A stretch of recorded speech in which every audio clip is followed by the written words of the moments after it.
Well, hello and welcome. I'm Sue Britz, And I'm Tina Lokkbakk. Welcome to Retired. the podcast where we talk about what life is like when we put on new tread, new wheels that move us to our next adventure. The whole point of this retirement podcast is to talk about the new things that come up, right? Once we're done for us teaching.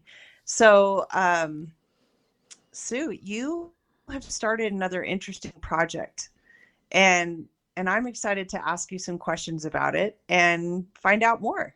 Are you up for me asking some questions?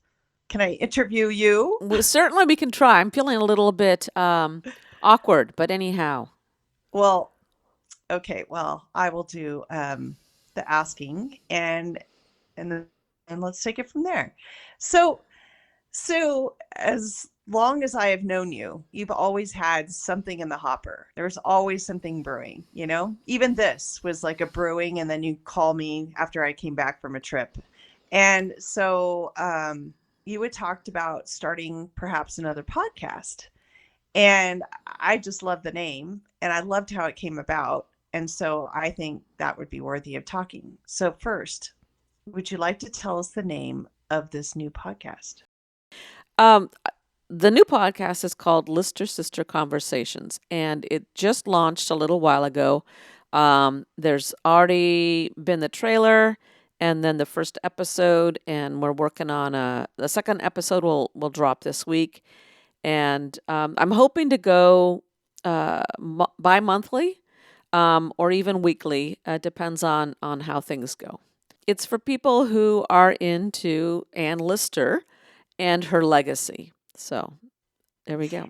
So we briefly talked when you went on your trip that you went to go see where Anne Lister lived over in England. Yes, Halifax, England. Exactly. And you'd even talked about going again this year, but I think that's been put on hold, correct? Yes, this year I'm not going to be able to go. My nephew is getting married that weekend. Difficult. Good choice. So let's go now to when did this idea first, for people that don't know, we need to recap. I know Ann Lister based on Gentleman Jack because I watched part of the series for a while. And I can't believe Liked you it. haven't watched the whole darn series. I mean, come on. But I do that. I just get burned out. I move on. Yeah, see, so some of us have been intrigued by the Gentleman Jack TV show. It was produced by HBO and BBC. It was years ago now, and it was just so amazing. It's a show where, even though it's in the historical past, it's based on the diaries of Ann Lister. It happened. Her life was in the early 1800s, and so it's funny for me that so many of us would be riveted by this story to the point where we are where we are right now, which is thousands of people around the world who just massively impressed and intrigued and I think seen because of the Gentleman Jack TV show. So I'm surprised you haven't finished watching it. If you are a feminist, if you are a woman with a strong will and a strong mind, this is a show that I think you finally feel seen.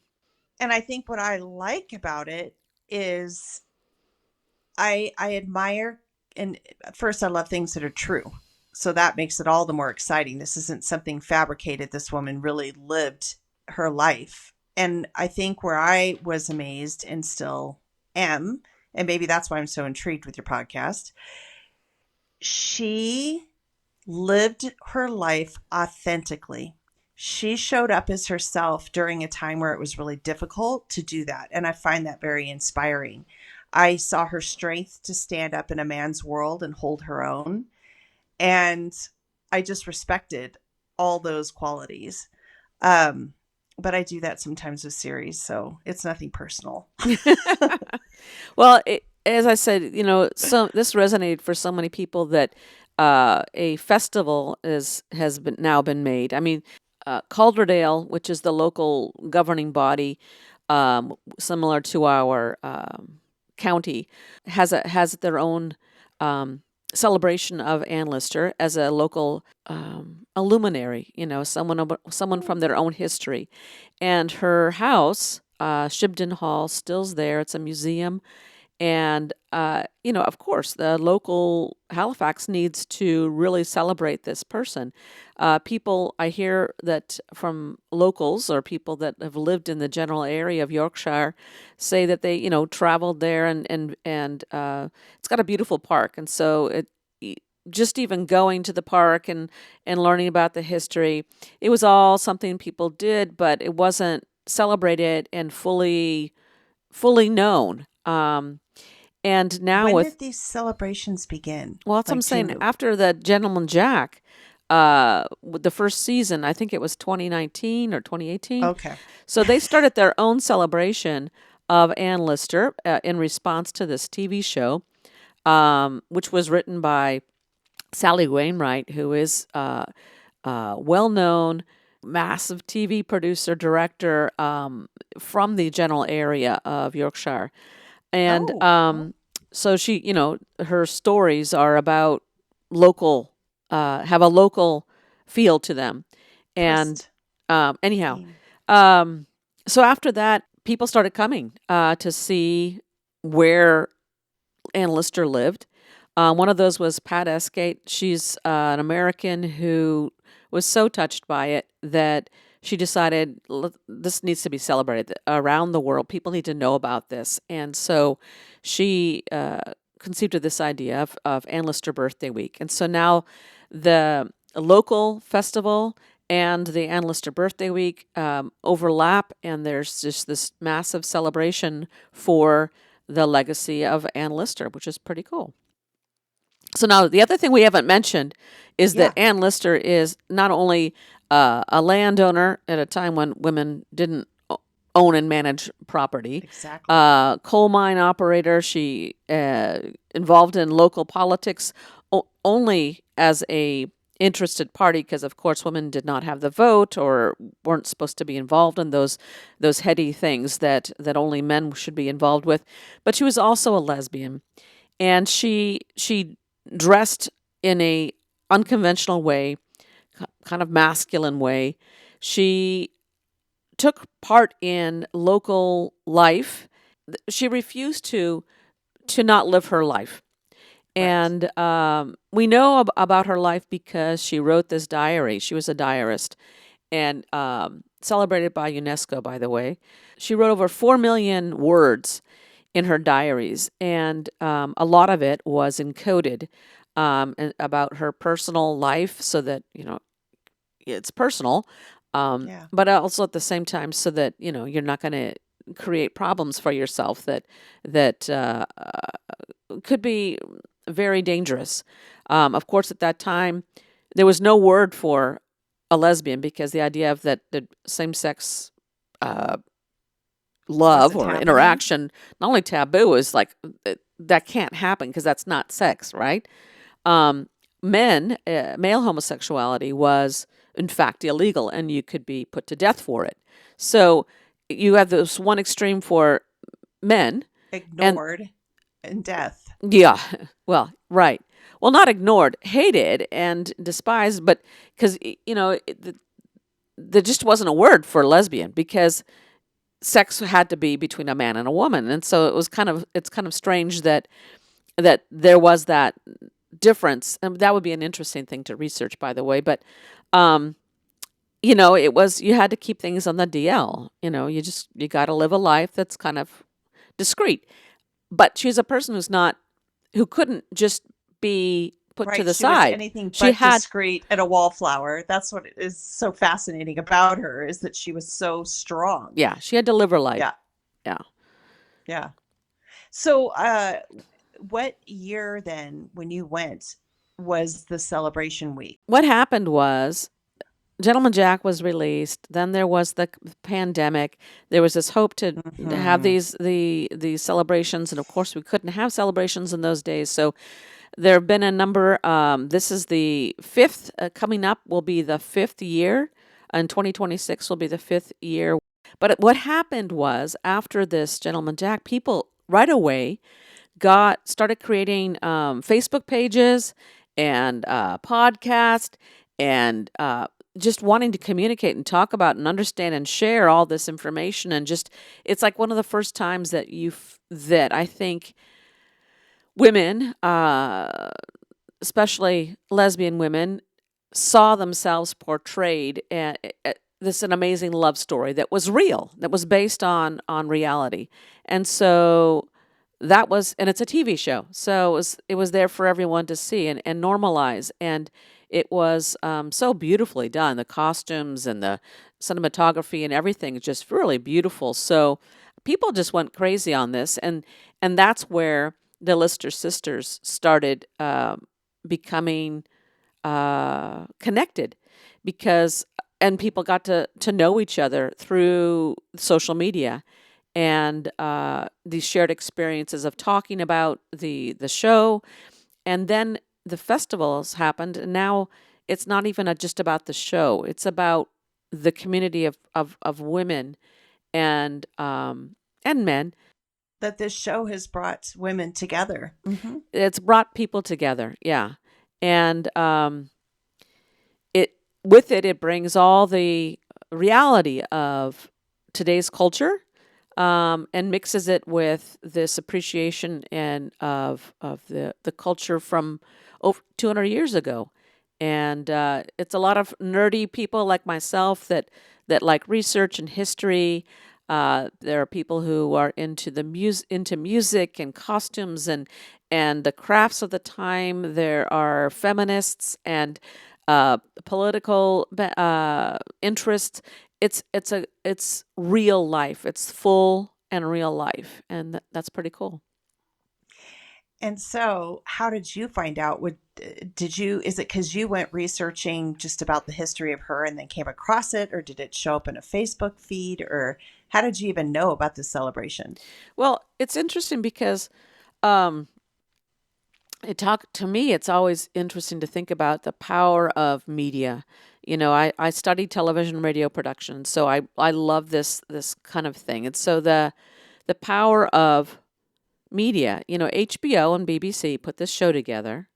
They do their amazing trailers and their advertisement on their platforms, and you're excited about it. I mean, it's interesting. So as soon as this was the thing, this was the anchor, that the trigger that got people interested. So you look at this, watch this show, you're deeply impacted, and then you comment on it, maybe on Facebook or wherever you might be. Ah, I went to uh, it was on Facebook. I went to Facebook, and you find a Gentleman Jack group. And I remember there was talk about a podcast. In fact, I had never listened to a podcast ever before. This is the other thing I love, is it's bringing us fully into the young people's media world, which is interesting. I had never listened to a podcast. And so here I am listening to a podcast about the production of the series and representation of women in the world, and lesbians in the world, and what their life is like, and the impact, and seeing real life. And that got me going. So then I joined another group on Facebook. And so over the time, you see a lot of people that you start to come to know through these social media platforms, which is interesting, bringing people like myself, an old gal, from to the United these new States. platforms, and using those platforms to connect. So yeah, I heard about the festival, and I'm like, okay, that's on my bucket list, and there we go. Got to go And you last loved year. it when you were there. It was a great It experience. was very fun. Yeah. So, you didn't say it yet, but what is the name of this podcast, which I thought was so cute? I think we did say it. Lister Sister Conversations. It is on any whatever your regular platforms, Spotify, Apple, Prime, YouTube, whatever. All the Go find it and listen. Give it a listen if this is intriguing to you, and follow along, and be intrigued by the Ann Lister legacy. It's pretty amazing. Now, I have to interject as your friend Sue. because I saw the trailer and I saw the research that you did, even your intro. And I even got tickled over the name because you took the Lister sister groups or whatever it was. But I love just the tweak of it saying conversations because that's what this is. And I know you don't see it as a big deal, but to me, it really spoke because you took the thing, put a little twist on it to what it was. And I don't know, it just seems like such the rightest naming of it. I love the picture that you put on the front. Can you explain that beautiful building with all the lights? So you said you saw the trailer. The trailer's it is a podcast, just to be clear, but the picture on it is from it's Shibden Hall, from the back, and it was the first time I got to see Shibden was that night where it was called Shibden After Dark. It was an event that the local community put on, and it was cool because you got to walk around the whole house and the yards, and it was pretty amazing. Got some great photos. I love that. Lister Sisters, that came out of the festival. It's not my invention at Right. all. And there But are the conversations is. and the beautiful thing about Lister Sisters is that it's about a sisterhood. It's not exclusionary. There are Lister Misters as well. Oh, that's Um, so cute. Oh, yeah. God. So there's no exclusion, and it's very inclusive, and there is talk about, is it LGBTQIA? Is it LGBT plus? Is it just for lesbians? Is it just for historians? Is it just for locals? It includes any and everybody. But the beauty of a sisterhood is very much about something that is important for us to have our voice, and for women to be able to fully own and occupy their space in the world. And so sisterhoods are about helping each other out, about supporting each other. It's about including and helping people be seen and validated. All of that is part of what I hope to have in the conversations with people that I may have met in person or have never met before. That's what it's about. Well, I think you did a splendid job explaining, and I'm excited for you, Sue. I'm excited for this next retreading and road tripping and using all the skills that you have. You've just gotten better as time's gone on, and now you're applying it in a totally different venue in an area that I feel your passion and excitement about, and it's very contagious. Okay, well, thank you, Tina. You're pushing me to do this conversation today. It was interesting. So how long will most of these segments run? Are they going to be short? Are they going to be long? Are they going to be whatever it feels right? It's ideally it will be about a half an hour a piece. Again, kind of like what we came up with for Retired is about a half an hour, but sometimes we go long. Sometimes we break it into a couple pieces. Sometimes we go a whole hour. So it really depends on a conversation. I mean, sometimes you don't want to interrupt a conversation. It's got to be Correct. continued. So for these first two episodes, I had a conversation with Cheryl and Elizabeth, and there seemed to be a natural wrapping up place and a picking up conversation. So that's why it was put into two. They're about a half an hour apiece, and yeah, there we go. All right. Well, I look forward to it. I will subscribe.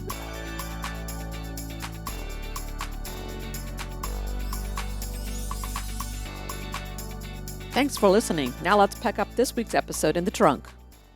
Ride shotgun and be a part of our adventure by clicking on the plus sign to subscribe and follow our show. This will help our ratings and, more importantly, inspire us to keep creating fun and engaging content. We would love to hear from you in the comments sections or email us at retiredpodcastnewtread@gmail.com. Use the fast track lane by sharing episodes with friends, family, and anyone who would like to join us on a road trip through Retirement. Be sure to check the show notes for links and contact information. Retired is chauffeured by Sue Britz and Tina Lokkbakk. It is produced, directed, and edited by me, Sue Britz. Music and graphics are by me too. buckle up and tune in next week so that you won't miss your chance to Join our retired road trip. Can you believe that I was recording all this and they are power washing my house the whole time? I'm hoping that you don't hear this. I can't hear anything except you, which is so crazy. But remember, I'm hearing you through here. Well, no, I should still hear it. Mm-hmm.